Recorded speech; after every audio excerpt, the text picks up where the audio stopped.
За, арын мэндэргийн олон асуултад давхцсан учраас маш товчлоод хоёрхон асуулт асуух гэсэн юм аа. За, 90 онд энэ хоёр туйлт ертөнд өөрчлөгдөөд маш олон орн бол олон намын системтэй, сонгуультай ийм үндсэн уялдаа системээр олон орн шилжсэн байдаг. Тэгэд эндээс их олон орн буцсан.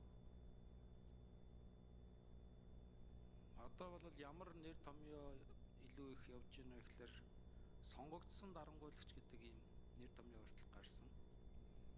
Тэгээ ямар байдлаар арга замаар буцаж байна вэ гэхээр нэг том намтай тойруулаад хэдэн жижиг намтай тэгээ олон намын системтэй юм шиг мөртлөө нэг нам дандаа ингэ ялж идэг. Ийм байдлаар энэ маш олон орн бол арчлалаас энэ парламентын системээс бол буцаж байна гэж ингэж харагдаж байгаа. Тэгээ манайд ч гэсэн ийм үзэгдэл бол сүүлийн хэдэн жил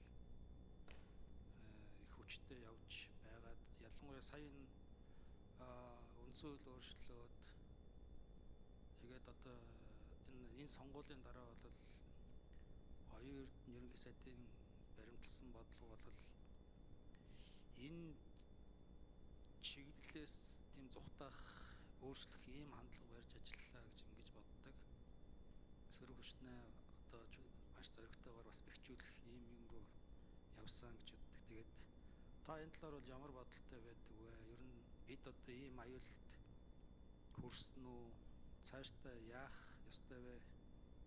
Энэ талаар одоо ямар бодолтой байна вэ гэдгийг бас нэгдүгürt сонсох гэсэн юм. За хоёрт бол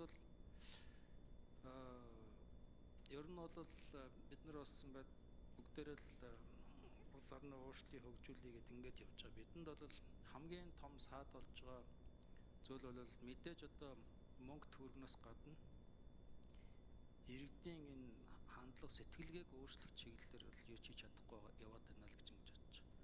Зам гүүр том төслүүд яриад байгаа болохоос биш. Нөгөө л нөгөө хуучин төр бүгдийг хийх ёстой гэдээ ярьдаг. Хамтраад юмаа хийе гэж боддог тэр сэтгэлгээ байхгүй. Энэ чиглэлээр ер нь өлегтэй ажил хийж чадахгүй байгаагаас болоод маш их олон ажлууд бол фейлдэж байна гэж ингэж харж байгаа. Энэ талаар та ямар бодолтой байна вэ гэсэн ийм хоёрхан асуулт асууя. За хариулт өгье. Нэг дэвшигч. За арвчгийн эрдэм бүрэн гишүүний асуултанд хариулъя. За ер нь 90-ад он бол ардчлалын 3 дахь давлгааны эрүү үе.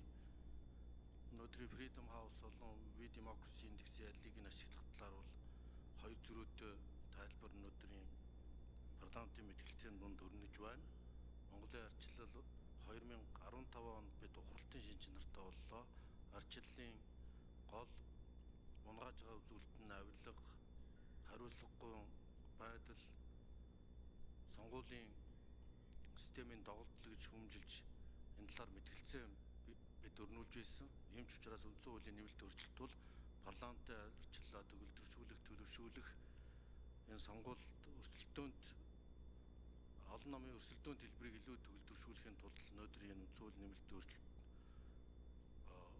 хийгдэж үр дүнд нь харьцангуй олон парламентын намтай харьцангуй representativeness буюу одоо төлөөллийн чадвар сайжирсан ийм парламенттай болж байгаа нь ардчлалын үзүүлэлтүүд сайжирч байгаа үзүүлэлт гэж бодож байна. Харин энийгээ бид өөрсдөө clientelism буюу одоо энэ хуйлдаан, эрх мэдэл танил тал харсан системээр хэд буруу тийш нь хөдөлчихгүй байж энэ парламентын ардчлал үндсэн хуулийн нэмэлт өөрчлөлтөө илүү үр дүнтэй хэрэгжүүлэхэд энэ эдийн засгийн үр өгөөж болгож ард иргэдээ хүртээмжтэй болгож ээж энэ ардчлал маань бэхжин батчин бусад системтэй харьцуулаад байна. Энэ утгаараа бас ухралтууд бий болж байгааг бас үгүйсэхгүй энэ чиглэлээр манай эрдэм бүрэн гишүүн бас олонтоо ярьж хэлдэг хүн энэ чиглэлээр анхаарч тэмцэж ажиллана хаа гэж бодож байна. Парламентын тогтолцоогоо бид дэмжиж улам л төгөлдршүүлж 8 жилийн хугацаанд алим цай болгож энэ парламентын системээ улам баталгаажуулах хэрэгтэй. Нэг хоёр намын давмгаал биш, олон улсад сонгуулийн системийн гажуудлын нийтлэг үр дүн засаад одоо улам л энэ чиглэл рүүгээ зөвлөлдөх ардчлалаар ард иргэдийг ухамсартай, мэдээлэлтэй, тэнцвэртэй мэдээлэлтэй нотгоон суурилсан мэтгэлцээнд суурилсан ийм мэтгэлцээнтэй парламентын тогтолцоог дэмжиж эснээр бол манай парламентын арчлалын үзүүлэлтүүд улам сайжран сүүлийн үед сайжирч байгаа. Үзэл бодлоо илэрхийлэх хэрэг сонгуулийн өрсөлдөөн харьцангуй чөлөөтэй байна. Олон нийтийн хяналт иргэний нийгмийн оролцоо нэмэгдэж байна. Залуучуудын оролцоо ил тод байдлын соёл бэхжиж эхэлсэн. Эерэг хандлага